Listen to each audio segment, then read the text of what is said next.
মানুষের জীবনে আরেকটা বড় সমস্যা হলো অসুখ বিসুখ, দুরারোগ্য ব্যাধি, এমন মুসিবত, এমন অসুখ যে অসুখ থেকে আরোগ্য লাভের কোনো উপায় আমরা খুঁজে পাচ্ছি না। এই বাক্যের মাধ্যমে যে ব্যক্তি দোয়া করে, নবী করিম সাল্লাল্লাহু আলাইহি সাল্লাম বলেছেন সে দোয়া কবুল না হয়ে পারে না। যে কোনো বিপদে পড়ে গেছেন, কোরআনে বর্ণিত কবুল হওয়া দোয়া, নিশ্চিত আল্লাহর কাছে গ্রান্টেড কবুল হওয়া দোয়া, আল্লাহর নবীর দোয়া আল্লাহ কবুল করেছেন, সেটা আল্লাহ জানিয়েও দিয়েছেন। আবার ইমানদার বান্দারা করলে সেটাও কবুল করবেন, ওয়াদা করেছেন। আপনার সমস্ত দুয়ার বন্ধ হয়ে গেছে, কেউ আপন নাই, কাউকে আপন মনে হয় না, আপনি আল্লাহর কাছে দোয়ার জন্য দুই হাত মেলে ধরুন। আপনি ভোর রাতে উঠে যান, তাহাজ্জুদে দাঁড়িয়ে যান, চোখের পানি ফেলেন, আল্লাহর সাথে একটু কথা বলেন, সিজদায় গিয়ে আল্লাহর সাথে কথা বলেন।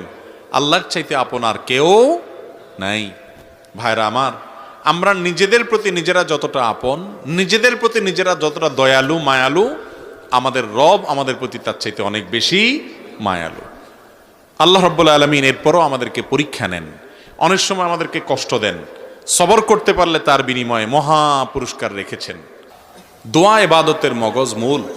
আমরা অনেক ভাই আছি যে নামাজের পরে নবী করিম সাল্লাল্লাহু আলাইহি সাল্লাম দোয়া দুরূদ পড়তেন, জিকির আজকার পড়তেন, সম্মিলিতভাবে সাহাবীদেরকে নিয়ে দোয়া করতেন বলে কোনো হাদিস থেকে প্রমাণ পাওয়া যায় না।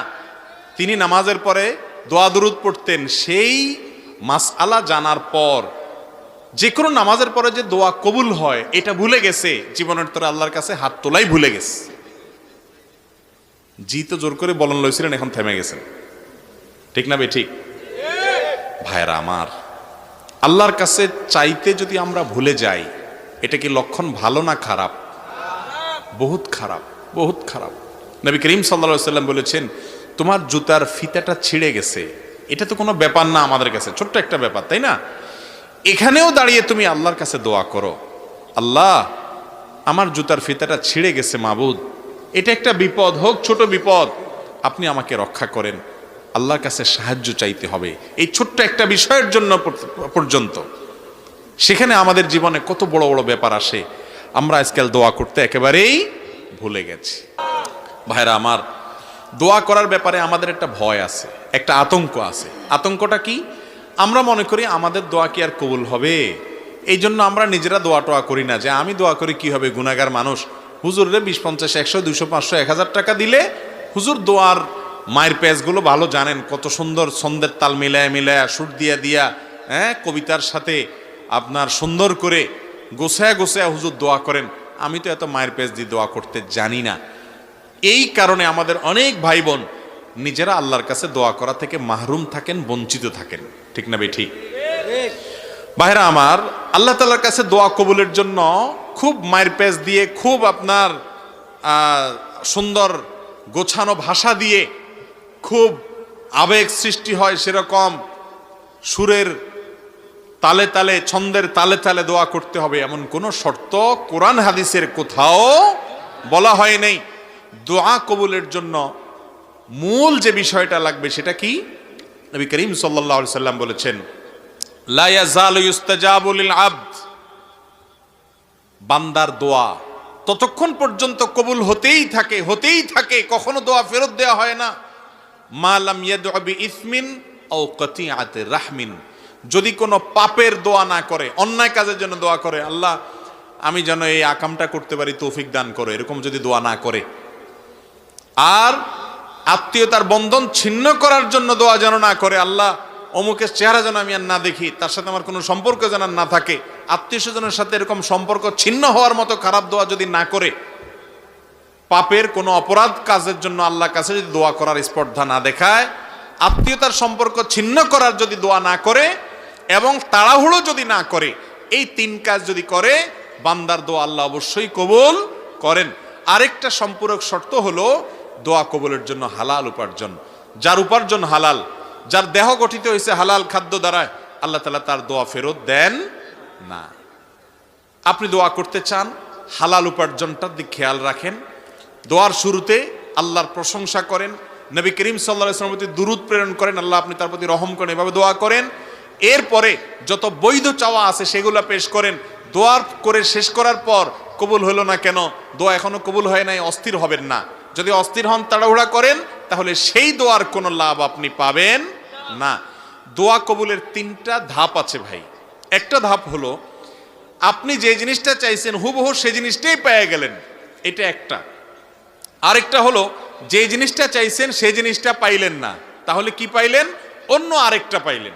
অন্য যেটা পাইছেন সেটা আপনার আল্লাহর কাছে চান নাই। অনেক সময় সন্তান, ছোট বাচ্চারা মা বাবার কাছে যেটা চায় তার চাইতে দরকারি জিনিসটা তার দরকার আছে, সে বুঝে না, তখন মা বাপ ঠিকই যেটা দরকার সেটা দিয়ে দেয়, ঠিক না বে ঠিক? ঠিক একইভাবে আমরা আল্লাহর কাছে একটা জিনিস চাই, অনেক সময় মনে করি এটা পাইলে মনে হয় সুখের সাগরে ভাসবো, এর চাইতেও দরকারি একটা জিনিস আমার দরকার, সেটা আমার মাথায় নাই। আল্লাহ তাআলা দেখা যায় আমার ওই দোয়াটা কবুল না করে, অর্থাৎ যেটা চাইছি সেটা না দিয়ে তার চেয়ে দরকারি একটা দেয়। এটাও এক প্রকারের দোয়া কবুল। দোয়া কবুলের 3 নম্বর ধাপ হলো আমরা আল্লাহর কাছে দোয়া করলাম, দুনিয়াতে কিছুই পাবো না, কিন্তু এই দোয়াটার বিনিময়ে আখিরাতে একটা পুরস্কার জমা হবে। ওই পুরস্কার পাওয়ার পরে বান্দা বলবে, আল্লাহ দুনিয়াতে কোনো দোয়া কবুল না হয়ে আজকে যদি সবগুলোর জন্য সওয়াব পাইতাম তাহলে সেটাই আমার জন্য বেটার হইতো, ভালো হইতো। দুনিয়ার দোয়া যে কবুল হয়েছে সেটা তো মৃত্যুর সঙ্গে সঙ্গে দোয়ার যে উপকারিতা শেষ, আখিরাতে যেটা জমা আছে এটা তো অনন্ত অসীম কাল পর্যন্ত আমি ভোগ করতে পারবো। এই জন্য ইমানদার দোয়া করার পর কবুল হইল না কেন, দেরি হইল কেন, কবুল হচ্ছে না কেন, অস্থির হবে না, নিরাশ হবে না। দোয়া এই কথা চিন্তা করে যে কবুল হয় না তাহলে ছেড়ে দেই, এই চিন্তা করে দোয়া ছেড়ে দিবে না। এরকম যদি দোয়া করতে থাকে, আস্থা থাকে যে দোয়া কখনো বিফলে যাবে। আপনার যদি হালাল উপার্জন থাকে, আপনি যদি হালাল বক্ষণ করে দোয়া করেন, আপনি যদি আল্লাহর কাছে হারাম কোনো দোয়া না করেন, আপনি যদি দোয়া করার পরে হুলস্থুল না করেন কবুল হলো না কেন এই কথা বলে, আপনি যদি আল্লাহর কাছে কায় মনোবাক্যে অন্তরের গভীর থেকে বিনয়ের সাথে, মনোসংযোগের সাথে, খুশুর সাথে, আন্তরিকতার সাথে আল্লাহর কাছে যদি দোয়া পেশ করেন, দোয়াতে যদি নবী সাল্লাল্লাহু আলাইহি ওয়াসাল্লাম দুরূদ পেশ করেন, আল্লাহর প্রশংসা করেন, আপনার ওই দোয়া গুলি মিস হলেও মিস হওয়ার কোনো কারণ নাই। আপনি দোয়ার উপকারিতা বা ধাক্কা অনেক সময় অনেক পরে দেখবেন, অনেক পরে দেখবেন। আল্লাহর বিভিন্ন নবী রাসূলদের দোয়ার কথাই কোরআনে আছে। আল্লাহ রাব্বুল আলামিন উল্লেখ করেছেন, হয়তো কখনো কেউ দোয়া করেছেন কবুল হয়েছে অনেক পরে এসে, আছে না নাই? আমরাও নিজেরা যখন দোয়া করি খেয়াল করবেন, শেখ শাহরবি রাহিমাহুল্লাহ তিনি একটি কথা বলতেন যে আমরা অনেক সময় দোয়া করার পর দেখা যায় দোয়া করছি আরো 10 বছর আগে, এরপরে আমি ছেড়েও দিছি দোয়া, ভুলেও গেছি দোয়া যে করছি, 10 বছর পরে সেই জিনিসটা পেয়ে গেছি যেটা আমি 10 বছর আগে আল্লাহর কাছে চাইছিলাম। এরকম অনেক সময় হয় কি হয় না? আমরা ভুলে যাই কিন্তু আমাদের মালিক ভুলেন না। একটা ঘটনা আপনাদেরকে বলি। মিস্টার ইবলিস, শয়তান, সে যত খারাপ, আমরা কেউ কি এত খারাপ হইতে পারবো? কথা বুঝেন নাই? আমরা যত খারাপ হই ইবলিসের চাইতে বেশি খারাপ হতে পারবো? সেই ইবলিস যখন আল্লাহ রাব্বুল আলামিন তার উপরে অসন্তুষ্ট, রাগান্বিত, আদমকে সিজদার নির্দেশ করার পর সে ডিনাই করেছে, আল্লাহর সামনে সরাসরি বিদ্রোহ করেছে, আল্লাহর হুকুমকে লঙ্ঘন করেছে। এই মুহূর্তে আল্লাহর রাগান্বিত অবস্থায় সে আল্লাহর কাছে দোয়া করে বসছে। ইবলিস দোয়া করছে, বুঝেন কি দোয়া করছে? যে আল্লাহ আমাকে আনজিরনি ইলা ইয়াউমি ইউবআসুন, আল্লাহ আমাকে সুযোগ দেন, আমার হায়াতটা বাড়ায় দেন, কিয়ামত পর্যন্ত যেন মরণ না হয়, শয়তানি যাতে কিয়ামত পর্যন্ত করতে পারি, হায়াতটা বাড়ায় দেন। এ দোয়া কে করছে? ইবলিসে। কার কাছে করছে? কোন টাইমে করছে? আল্লাহর রাগের সময়। আল্লাহর অবাধ্য হয়েছে, সামনে বেয়াদবি করেছে, হুকুম লঙ্ঘন করেছে। আল্লাহ তাআলা তো চাইলে তাকে চরম শাস্তির মধ্যে তখনই ফেলতে পারেন। ওই রাগের মুহূর্তে পর্যন্ত আল্লাহর কাছে সে দোয়া করে বসছে। মজার বিষয় হলো সাথে সাথে আল্লাহ দোয়া মঞ্জুরও করছে। মঞ্জুর করছেন না করেন নাই? এরপরের আয়াত কি? ইন্নাকা মিনাল মুনজারিন, যাও তোমাকে ছাড় দিলাম, সুযোগ দিলাম, তুমি কিয়ামত পর্যন্ত হায়াত পাইবা, তোমার মৃত্যু আসবে না। সবাই মরবে, মানুষ মরবে, তুমি মরবা না, তুমি কিয়ামত পর্যন্ত বেঁচে থাকবা। তাহলে ইবলিস যদি আল্লাহর রাগের সময় আল্লাহর কাছে দোয়া করে সাথে সাথে দোয়া মঞ্জুর করাইতে পারে, আপনার আমার দোয়া কবুল হবে কি হবে না? ইনশাআল্লাহ। এরপরও যদি কেউ আল্লাহর কাছে দোয়া করতে ইতস্তত বোধ হয়, যদি দোয়া করতে দ্বিধা হয়, যদি দোয়া করতে সংশয় হয়, তার চাইতে কপাল পড়া আর কেউ হতে। ইবলিসের দোয়া যদি কবুল করে, আপনি আল্লাহর ইমানদার বান্দা, হয়তো ভুল ত্রুটি করেছেন, কিন্তু আপনি বেঈমান না, আপনি কাফের না, আপনি ইবলিসের মতো খারাপ হতে পারবেনও না। তার চাইতে হাজার লাখো গুণ ভালো আপনি আল্লাহর প্রিয় বান্দা, আল্লাহর আদরের বান্দা। আপনি আল্লাহর কাছে দোয়া করলে আল্লাহ দোয়া অবশ্যই শুনবেন ইনশাআল্লাহ। দোয়া করবো তো ইনশাআল্লাহ।